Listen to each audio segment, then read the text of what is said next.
Hey everybody, it's Julie. Welcome back to my channel. Haven't done a video in a while, but I had this idea for this quick Valentine that's been rolling around in my head, so I thought today I'd make it real. And I'm working with the Hinged alphabet die set, which is based on the original classic block alphabet die set that I use quite a bit. And this one's just got a little bit of a different twist to it.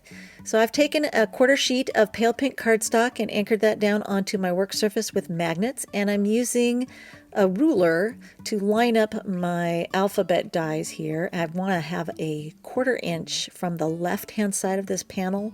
That gap is where I'm going to line everything up. So I'm using washi tape, which I've neutralized against my arm, to hold those in place and send them through my die cutter. And I like to neutralize it so that the pressure of the die cut doesn't make it stick to the paper so much that I can't lift it without ruining the paper surface.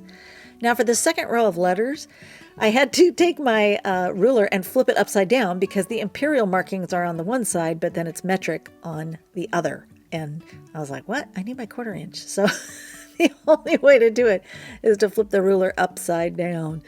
So that's why I did that. And then I'm using a bamboo skewer to line these alphabet dies up because when I was using my tweezers, everything would get jogged out of place because the ruler is magnetic. My work surface is magnetic, and it would just like snap my tweezers here and there. So I had to switch to a bamboo skewer to kind of poke them around and move them around. Anytime I try to use my fingers, I can't really see what I'm doing. So that's why I usually use tweezers. But in this case, I had to switch to a wooden skewer.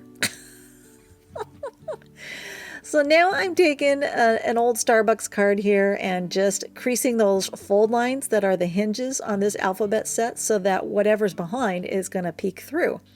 And I decided I wanted to do kind of a, I don't know if it's an ombre or kind of a semi-rainbow effect, but anyway, these colors look really pretty with this pale pink. And so in my scrap bin, I just went through and found some scrap pieces, trimmed them down to fit behind these letters.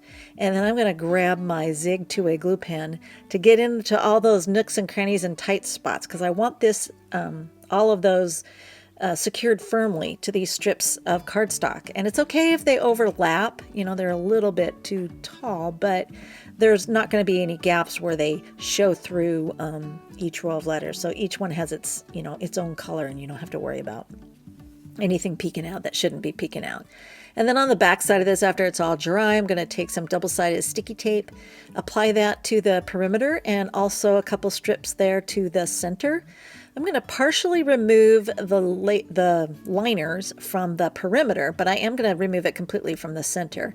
And this is going to give me a little bit of fudge room when I'm anchoring this down to a standard Nina Solar White base card. This is 80 pound, 4 1/4 by 5.5 inch when it's folded. And then because I was pressing on the back side to secure that all together, I had to repop my letters back up.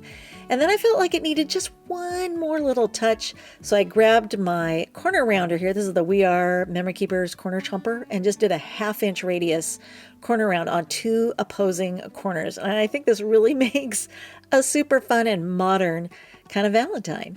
And even though I kind of was thinking about adding a little bit more, I hung back. I'm still hanging back because I really like it just like that.